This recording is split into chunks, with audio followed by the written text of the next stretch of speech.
کوئی فرق نہیں. جانے کا اگر وقت آ گیا ان کا تو ان کا بھی نہیں پتہ چلنا.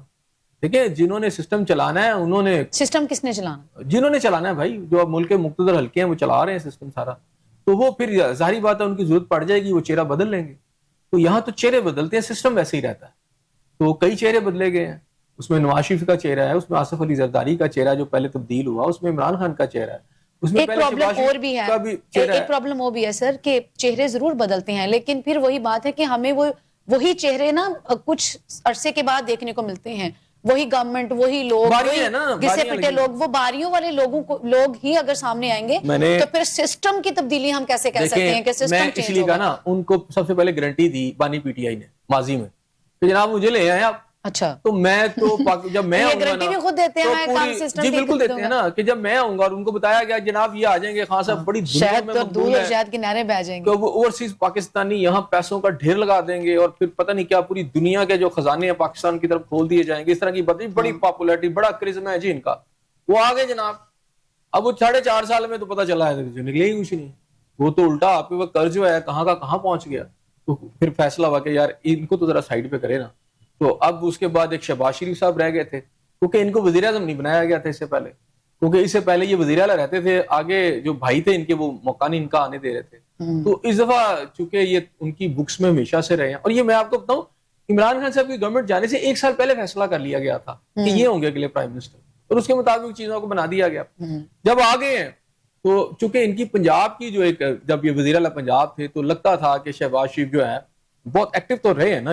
بہرحال ایک تو یہ ہے کہ میڈیا میں بھی ایکٹیو, ویسے بھی ان کا ایک سلسلہ تو ہے نا, جسے پنجابی میں کہتے ہیں میری آنیاں ویکھتے میری یہ جانیاں ویکھ, وہ تو ان کی بڑی زبردست ہے نا.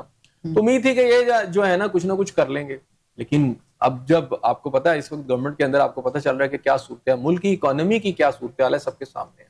تو ڈیفینیٹلی جب اس کی وجہ سے آپ کو پتا ہے 25 کروڑ کی آبادی کا ملک ہے, ایٹمی صلاحیت ہے اس کے پاس, بڑی فوج ہے, بڑے ادارے ہیں, ان کے خرچے ہیں, سارا کچھ ہے.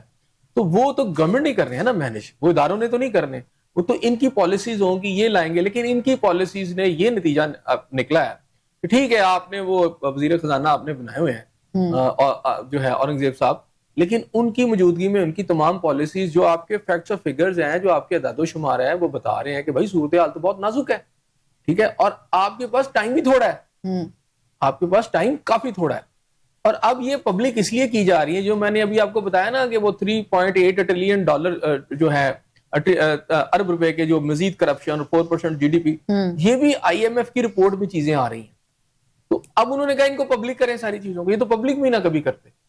ان کے مطابق تو اگر ان کے ڈیٹے دیکھیں, ان کی دیکھیں آپ پریس کانفرنسز, ان کی تقریر, تو ایسے لگتا ہے پاکستان, تو یہ بتایا جا رہا تھا کچھ عرصے پہلے, تو پاکستان کو یہ بتایا گیا تھا کہ پاکستانیوں کو کہ جناب پاکستان تو بالکل اوپر فلائٹ پہ چلا گیا, سولو فلائٹ اڑان لے رہا ہے زبردست قسم کی. اگر یہ بتایا جا رہا ہے نا کہ ایسی باتوں کی قیاس رہی ہو کوئی جواز نہیں ہے, تو ایسے صاحب دوسری طرف پھر حکومت کے پاس بھی ابھی کوئی جواز نہیں ہے یہ کہنے کا کہ یہ سارا کیا درا جو ہے یہ صاحب کا گورنمنٹ کا. اب چونکہ آپ بھی بتا رہے ہیں اب اتنا وقت ہو چکے ان کو بھی آئے ہوئے, اب کچھ تو دیکھیں ایڈ اپ تو انہوں نے بھی کیا نا, اتنا بڑا کچھ تو فرق آنا چاہیے, پھر قرضہ تو پھر برابر رہنا چاہیے یا کم ہونا چاہیے. یہی بات ہم ان کو بھی کہتے تھے, کم ہونا چاہیے جب اس سے پچھلی گورنمنٹ کو کہتے تھے تھوڑا کم ہونا چاہیے نا, قرضہ آپ کا کوئی تجارتی خسارہ کم ہونا چاہیے. عمران خان کی گورنمنٹ جب ان سے یہ کہا جاتا ہے نا کہ آپ پچھلوں کا نام کیوں, تو اس وقت نہیں کہتے دیکھیں جی انہوں نے یہ سب کچھ کیا, اچھا وہ خود چھوڑ کے چلے گئے. اچھا یہ بھی اسی پیٹرن پہ ہے. بات یہ ہے کہ جب تک آپ اس ملک میں کرپشن ختم نہیں کریں گے جو اوپر کے لیول پر موجود ہے, جس طرح لوٹ مار کی جا رہی ہے, ٹھیک ہے نا, اور جس طرح آپ کی جو صورتحال ہے, یعنی جو آپ دیکھیں نا چینی جو ہے دنیا بھر میں اس وقت جتنے سینٹ کی پڑ رہی ہے, تو وہ تقریباً اگر آپ لگائیں نا کلو کے حساب سے تو 125 روپے کلو, جو اس وقت ایکسپرٹس بتاتے ہیں کہ چینی پر kg جو ہے 125 روپے ہونی چاہیے, لیکن یہاں پر وہ 200 تک مل رہی ہے, 200 سے بھی زائد چلی گئی ہے.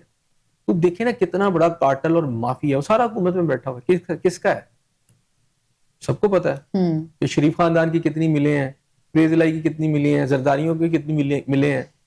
تو یہ جب تک اس جو بھی کارٹل ہے, میں اب کسی کو پن پوائنٹ نہیں کرنا چاہتا, جو بھی کارٹل ہے, جب تک آپ اس کارٹل کو نہیں توڑیں گے, جب تک ان کو چیک نہیں کیا جائے گا, تو عوام کو کیسے ریلیف ملے گا, ملک کی اکانومی کیسے چلے گی؟ اولی ایسی ہے, ملک کی اکانومی کیسے چلے گی جب تک اس مافیا کو جو ہے وہ نہیں کیا جائے گا. پشاور میں شہید بے نظیر بھٹو ویمنز یونیورسٹی کے کانوکیشن سے خطاب کرتے ہوئے وزیر اعلیٰ کے پی کے سہیل افریدی نے کہا ہے کہ وائس چانسلر صاحبہ نے چونکہ انگریزی زبان میں تقریر کی ہے جو کہ سہیل افریدی صاحب کو بالکل بھی اچھی نہیں لگی. انہوں نے کہا ہے کہ اگلی بار جب میں آؤں تو اردو میں ہی اسپیچ ہونی چاہیے. کیسے دیکھ رہے ہیں آپ؟ دیکھیں میرا خیال ہے ان کا یہ پوائنٹ تو بہت ٹھیک ہے. کل میں نے جو پروگرام کیا تھا اس میں بڑی تنقید ان پر کی تھی. وہ بات بالکل اس وقت بھی ٹھیک تھی اور میں آج بھی کہتا ہوں کہ بالکل ٹھیک ہے کہ اگر افغانستان سے دہشت گردی ہو رہی ہے تو ان سے نہ تو مذاکرات ہونے چاہیے نہ ہاتھ ملانا چاہیے بلکہ ان کو ایک بفٹنگ ریسپانس ملنا چاہیے. اور یہ کون ہوتے ہیں کہنے والے کہ جناب افغانستان کے ساتھ جا کے ہم کوئی دہشت گردوں سے بات کریں؟ یہ وزیر اعلیٰ ہیں, آئین اور کانسٹیٹیوشن کے تحت ان کو بات کرنی چاہیے. لیکن اب یہ جو ان کا آج کا پوائنٹ ہے نا یہ ٹھیک ہے.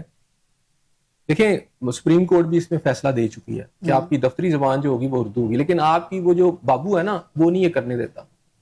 دو چیزیں, دو زبانیں ہیں. اس میں سمجھ لیں آپ کا جو پولیس کی جو ایف آئی آر لکھی جاتی ہے وہ والی, پھر آپ کے جو پراپرٹی کے کیسز میں جو زبان آپ کا پٹواری یوز کرتا ہے, اور تیسرا آپ کا بیوروکریٹ انگریزی. انہوں نے بالکل الوف کر دیا ہے پورے سسٹم کو, عام آدمی کی سمجھ سے باہر کیا. کیونکہ جب ادھر کریں گے تو سارا کچھ کریں گے نا. اگر یہ سارے ان کے فیصلے تمام چیزیں اردو میں آ جائیں گی تو عام آدمی کو سمجھ آ جائے گی. تو اس لیے جب کہ اردو زبان آپ کی ہے تو یہ نہیں کرتے. کیوں نہیں کرتے؟ مطلب جاپان کا لیڈرشپ آئے گی کسی دنیا میں تو جاپانی میں بات کرتے ہیں. چائنیز آتے ہیں, چائنیز اگر پریزیڈنٹ آئیں گے تو وہ چینی میں بات کریں گے. فرانس والے آتے ہیں تو فرانسیسی زبان میں بات کرتے ہیں. لیکن ہمیں پتہ نہیں کیا مسئلہ ہے کہ ہم جو ہے اردو میں کرتے ہوئے شرم کھاتے ہیں. دنیا کی کسی قوم نے بھی دوسرے کی زبان میں ترقی نہیں کی. آج بھی سب سے بڑی مثال یہ ہے کہ جاپان میں انگریزی تو نہیں بولی جاتی نا, وہ تو ایک روٹین میں کچھ بولیں, لیکن آفیشیل زبان ان کی انگریزی تو نہیں ہے. لیکن جاپان جو ہے دنیا کا ایک ترقی یافتہ ملک ہے, انہوں نے ساری جاپانی میں ہی ترقی کی ہے. چین دنیا کی گروئنگ سپر پاور اور گروئنگ اکانومی کر لو تو وہ چائنیز زبان میں سارا کچھ. ان کو جو آج جو جہاز جس نے دنیا کو حیران کر دیا ہے, ان کی سیٹلائٹ ٹیکنالوجی, ان کی ڈیفنس کی ٹیکنالوجی, ان کی ایئر ٹیکنالوجی, ان کی آئی ٹی کی ٹیکنالوجی, ان کی آپ سمجھیں انفراسٹرکچر کی ساری ٹیکنالوجی ساری چینی زبان میں بھائی, اور وہ کر رہے ہیں. ٹھیک ہے, تو ان کو تو کوئی فرق نہیں پڑ رہا. آپ فرانس میں چلے جائیں, آپ جرمنی میں چلے جائیں, آپ نیم اٹ کے جہاں جن ملکوں نے ترقی کیا, ترقی یافتہ ممالک ہے, یورپ کے ممالک لے لیں یا دوسرے ساتھ, سب کے سب اپنی زبانوں میں ترقی کر رہے ہیں. ہم یہاں انگریزی کی جان ہی نہیں چھوڑ رہے, نہ انگریزی ہماری جان چھوڑ رہی ہے. ضرور آپ کریں, میں نے یہ نہیں کہا اسے ایک لینگویج کے طور پہ لیں. وہاں پہ جو ترقی ہو رہی ہے برطانیہ میں ہو رہی ہے, انگلینڈ میں ہو رہی ہے, یا آپ سمجھیں کہ امریکہ کے اندر ترقی ہو رہی ہے, اس کو جانچنے کے لیے وہاں کیا ہو رہا ہے آپ اردو میں اس کو ٹرانسلیٹ کر لیں.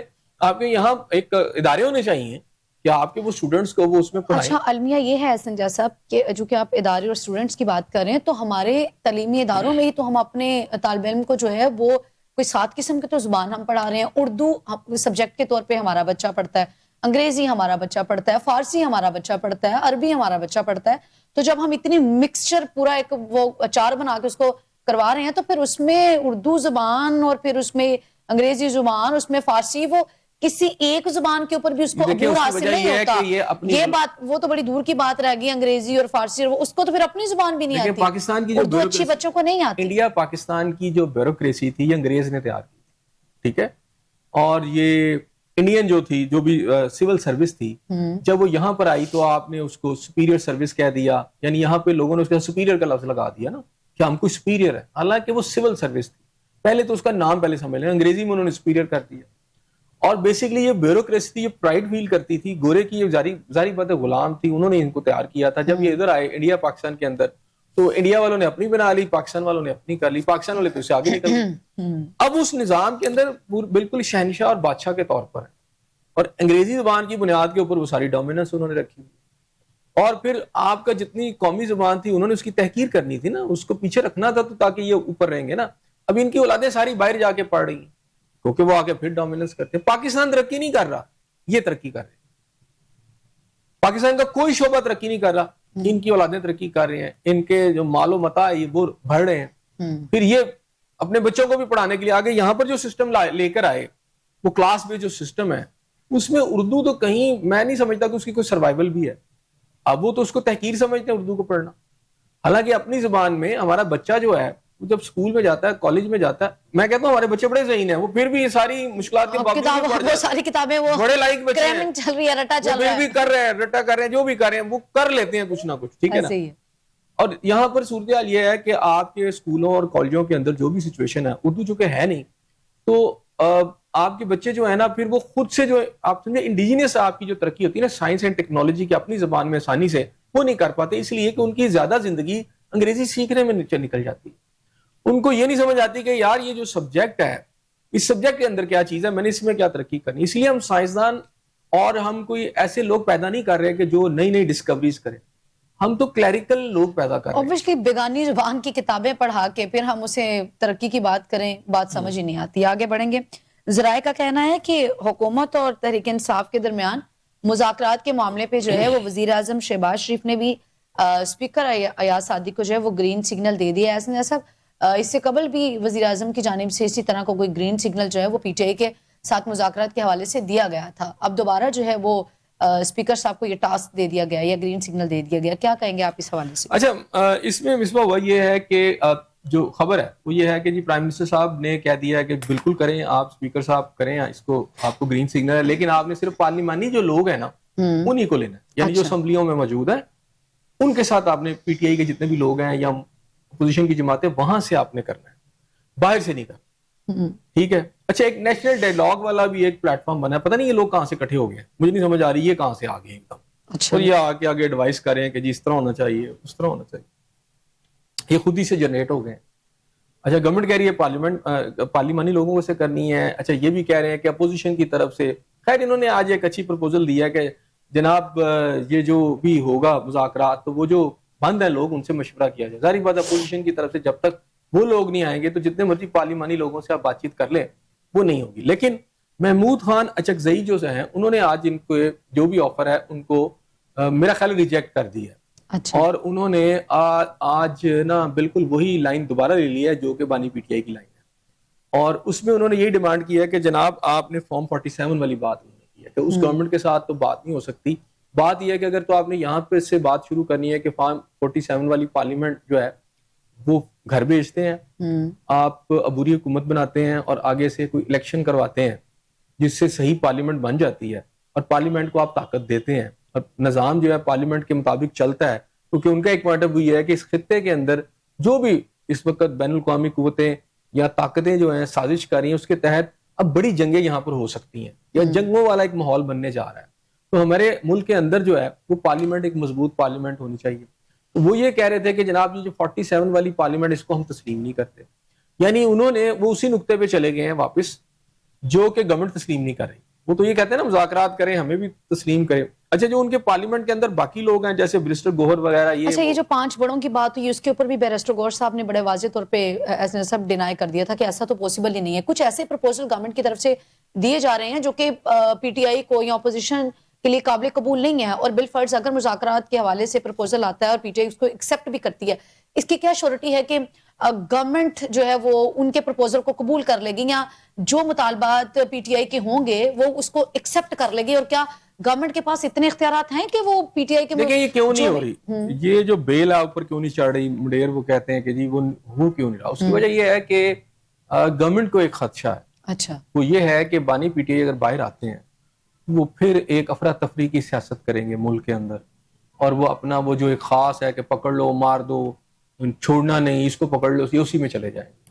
اس لیے ان کا باہر آنا جو ہے نا یا ان کے ساتھ مذاکرات کرنے کا کوئی فائدہ نہیں. ایک تو یہ چیز.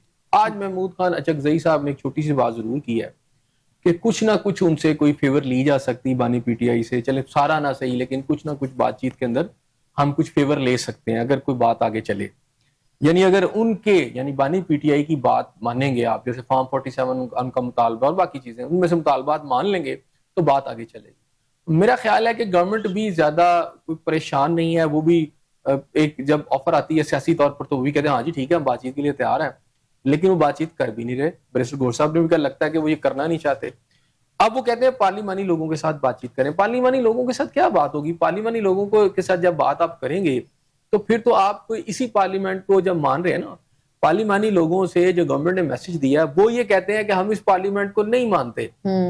گورنمنٹ کہتی ہے کہ جو اس پارلیمان کے اندر موجود ہیں ہم ان سے گفتگو کر لیں گے، یعنی اس پارلیمنٹ کو ہم مانتے ہیں تو اس میں جو اپوزیشن کے لوگ موجود ہیں ان سے ہم بات کریں گے.